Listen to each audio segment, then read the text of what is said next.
All right, so it's 8 o'clock. So I'm gonna go ahead and get started. So hello everyone. Good evening. My name is Raven Pugh, and I just want to thank you all for attending my session. Today I'm going to be talking about how we can use assistive technology to increase reading comprehension for students with disabilities. So this presentation is focused on practical classroom use, not just what tools exist, but how to actually use them in instruction to help students with disabilities become more independent learners. So just a little information about myself. I am in my 10th year of teaching, and I have taught on the elementary, middle, and high school level. I have taught in both small group and in co-taught classroom settings, and I currently am teaching in a high school class in Fulton County.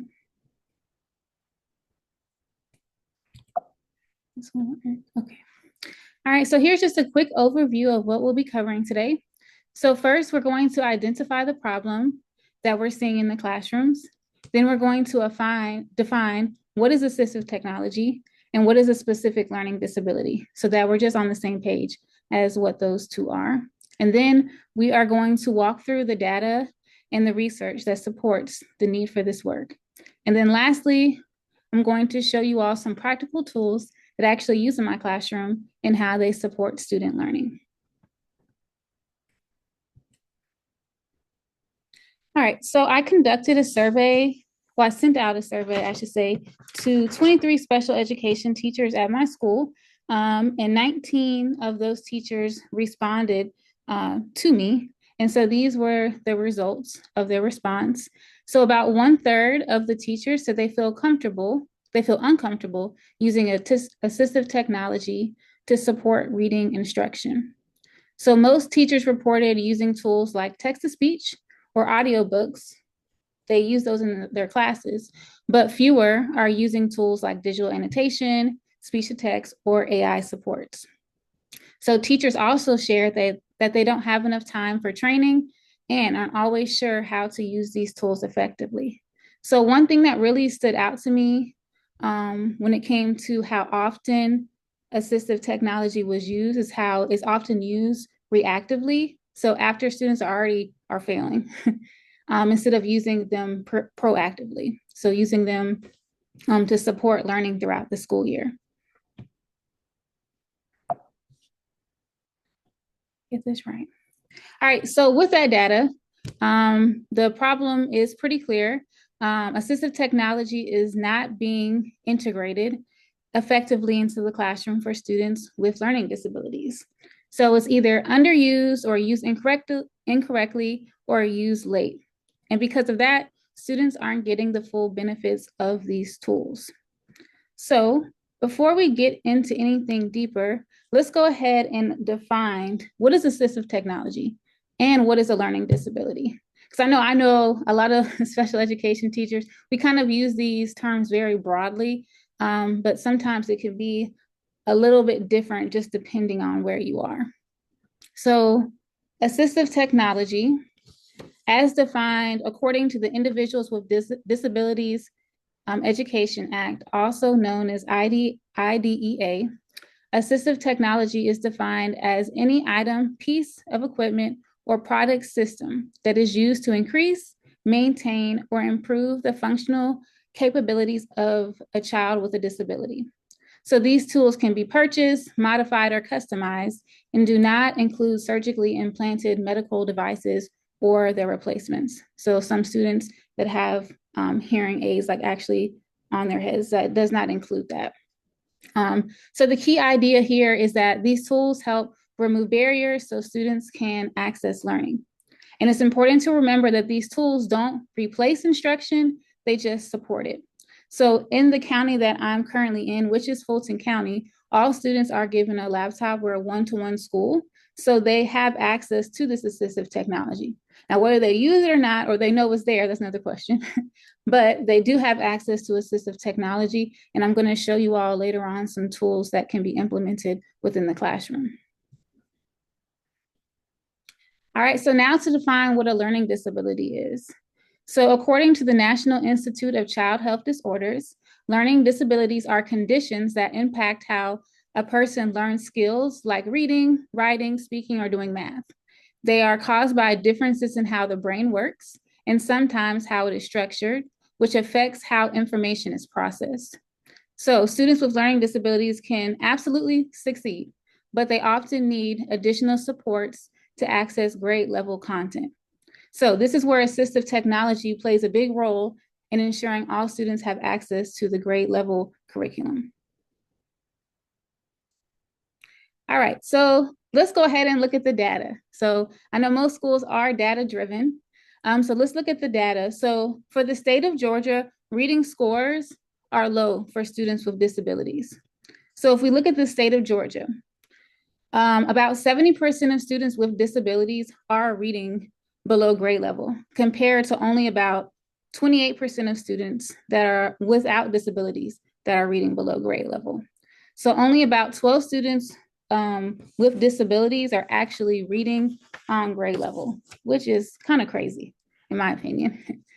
All right, and then if we want to focus more on just Fulton County, which is the county that I'm currently working in, about 78% of the students are performing at a beginner level, which means they're struggling with just basic reading comprehension skills.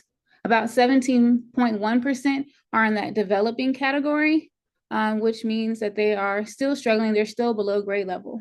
And we have about 4.9% of students that are in the proficient category that are able to that are considered proficient. And if you're in that proficient category, that means that you're actually on grade level. So we only have about 4.9% of students with disabilities that are on grade level for Fulton County. And then in that distinguished category, we have, unfortunately, no students in that category. This data right here, it just emphasizes the need for these targeted reading comprehension supports so that these students are able to perform better, especially on these state assessments. So the big question becomes, how do we support students with learning disabilities in improving their reading comprehension? And more importantly, how do we do it in a way that builds independence instead of dependence? So one way we can do this is by using assistive technology within a universal design for learning framework, also known as UDL. So UDL focuses on giving students multiple ways to access content.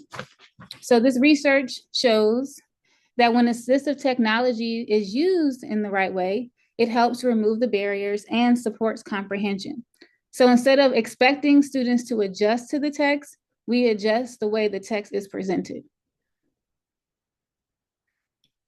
All right, so now we are going to look at some commonly used tools to help with reading comprehension. So one commonly used tool is text-to-speech, and this definitely can support reading comprehension. So research by Wood et al. Shows that students with reading difficulties actually understand text better when they use text-to-speech compared to reading independently. And the reason is simple. Text-to-speech removes the decoding barrier.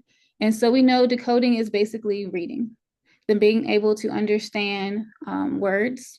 Well, not understand, I'm sorry, being able to read words on a paper. So instead of students using all of their energy trying to figure out words, they can focus on the meaning, which is what we actually want in a comprehension task. So this isn't about making anything easier for them, but it's about making it possible. So if we remove that decoding barrier, students are able to actually comprehend text. So just to emphasize this text-to-speech doesn't lower the expectation at all, but it increases the students' access to the general curriculum. Okay. All right, so another support that has been shown helpful for students with learning disabilities when it comes to comprehension is read alouds. So research by Swanson et al. Shows that when students hear text, it improves both comprehension, vocabulary, and especially for students with learning disabilities. But here's the shift we need to make. So read aloud should not just be something the teacher does. It should be something students can control. So when we pair read aloud with technology like text-to-speech tools, students can replay sections. That's one thing. It can also slow down the reading for them so that it can read it at a speed that's best for them. And they can also pause, and they can pause and really think about what's going on. So they're able to pause passages when they have the read alouds. So this is also all helps and connects the comprehension aspect of this. So we're moving more to a student-centered learning rather than a teacher-centered learning. Okay. All right, and so the next tool is something that's a little bit newer that we can use to help support this is AI. And so AI, according to research, it shows that students with learning disabilities who use AI-based reading supports showed stronger gains in comprehension compared to traditional instruction. And what makes AI different is that it adapts in real time. So if a student doesn't understand something, AI can do a few things like explain it in simpler steps. It can break it down step by step, kind of like chunking instruction, or even generate questions to guide their thinking. So instead of the one size fits all approach, students are getting their individualized instruction based off of their needs. So for AI, just the emphasis for AI is that AI doesn't just give you the answers, all right? It supports the thinking process when it comes to comprehension. All right, so now I'm going to go ahead and shift into the tools that I've actually used in my classroom to help support the application of these tools. All right, so the first one, it might seem very simple, but it is Microsoft Word. So on Microsoft Word, we have an option called speech to text. And if you look on this PowerPoint, you'll see a dictate button, and that's pretty much how it happens. So Microsoft Word has a built-in dictate feature that allows students to speak their ideas instead of writing them. This is especially important for students to understand what they read, but struggle to get their thoughts down on paper. So instead of focusing on the spelling and the typing or the handwriting, students are focusing more on explaining their own thoughts. I use Microsoft Word a lot. And my students, actually, since I'm in high school, some of them are already introduced to this on the middle school level. So they're already doing this on their own, which is great because it makes them more independent and I don't have to be hovering over them the whole class period. But it does help them not focus just on the spelling, typing, and handwriting, and they're focusing more on the comprehension. So this gives us a more accurate picture of their comprehension because we're removing the writing barrier and focusing on what they actually understand. All right, so the emphasis on this is that we're assessing the comprehension when it comes to using this tool, not their writing ability. So they're able to actually talk and then the words come out. So we're seeing what they actually understand. All right, the next tool that I have implemented in my classroom, this is probably like my second favorite, is Snap and Read. So Snap and Read is a text-to-speech tool that reads text aloud while highlighting it in real time. So this supports both visual and auditory processing, which is really important for students with learning disabilities. It also includes features like vocabulary support and text simplification, which helps break down complex passages. So in my classroom, students use this while reading grade level text. They can pause, they can replay, and they can focus on difficult sections, which allows them to stay engaged and actually understand what they're reading. So instead of avoiding the text, they're able to work through it with these supports. So they're still independent and all they need is their school laptop. So it makes instruction more accessible. All right, and then going to the last tool that I mentioned earlier is the AI. So AI is used to support comprehension as well. So my school, we are a Microsoft school, so we use Microsoft Copilot. It's like the off-brand version of ChatGPT, in my opinion. But it is it's still an AI feature. So it allows students, excuse me, to interact with text in a more active way. So instead of just reading, students can ask questions, request summaries, or have concepts explained in simpler terms. So this is especially helpful when students get stuck because they don't have to wait, they can just get immediate support. And this is especially helpful in co-taught classes when you have almost 30 something kids in the room. So they're able to keep moving and not stop and then pause and then get distracted and then distract the whole class. So it keeps them a little bit more independent and the independent skill. So in my classroom, students might paste a paragraph and ask Copilot to explain it or identify the main idea. And then that interaction helps them process the text more deeply. So reading is no longer passive, and students are actively engaged, questioning and thinking as they read. So AI becomes a support for thinking and not a shortcut for answers. All right, so to wrap everything up, the goal is not to just give students access to technology, but it's about how we use it. So assistive technology should support instruction, but not replace it. And that's like key. When used correctly, we move students from just assessing the text to engaging with it to actually interpreting it in a meaningful way. And that's where real comprehension happens. So the key is teaching students how to use these tools strategically so they can become more independent and confident readers. Because at the end of the day, it's not just a tool, it's about what the student's able to do because of it. And I have my resources right here if you all would like to go deep into these articles that I mentioned in the paper, but that is all I have.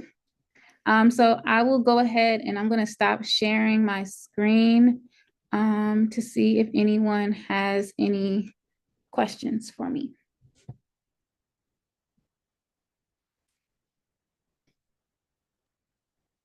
Well, I think that was really interesting and a great look at assistive technology and some stuff I hadn't heard of. I wanted to ask you about one that I've heard of. Have you used any of the read aloud helper technologies? Do you know what I'm talking about? Like novel effect or anything like those? Do you know what I'm talking about? I have not. I have not heard of novel effect. No. Oh, okay. It's like where well, anyway, it doesn't matter. I guess, but I'll just tell you real quick. When you read aloud, it does animations and things to go along with the story, and so you have approved stories, and then it makes them interactive as you read it. So anyway, Okay. I didn't know if you had an experience, but never mind. Can you upload your own stories to that? It's your I own. think it has to be ones that they have like the rights to, and then it's embedded. Yeah. So. Okay. I'm gonna look into that. That's cool. Raven, this is an absolutely brilliant presentation. I love what you did with it. And you have the researcher's skills. You really like unpack the problem for us in the first place. And then you really explain why this is a problem based on your needs analysis. And this is something that I really want to see in the presentations, and you did a great job with it. And I am very surprised with the statistics that you shared, like almost 5% of reading proficiency, and this really points to a significant problem to be solved. Yes. And right, and I can really see how assistive technologies come handy in alleviating some of these concerns. And you shared like different technology tools which can help with addressing those problems. And I have a question for you. Mhm. I think AI use is pretty new in this field. And I saw some of the snippets where you explain like students can take text and ask it to summarize the main idea for them, maybe even further break it down.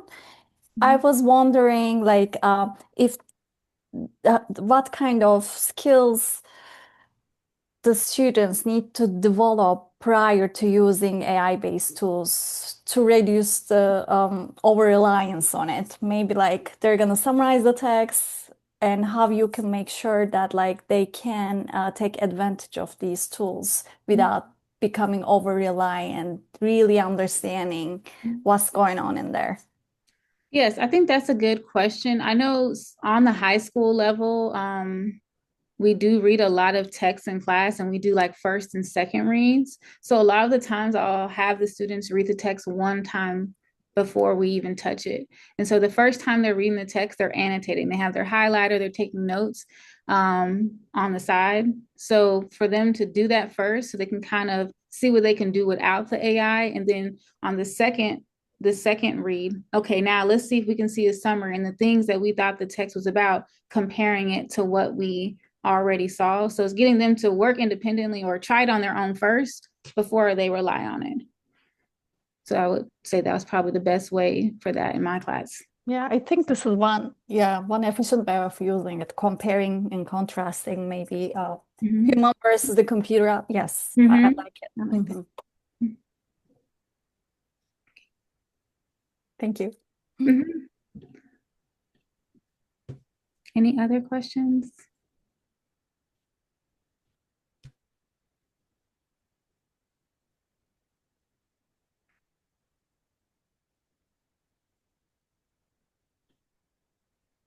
Okay. Well, if there's no more questions, thank you all for coming to this session. Great job. Have a good evening. Thank you. Bye-bye. Bye.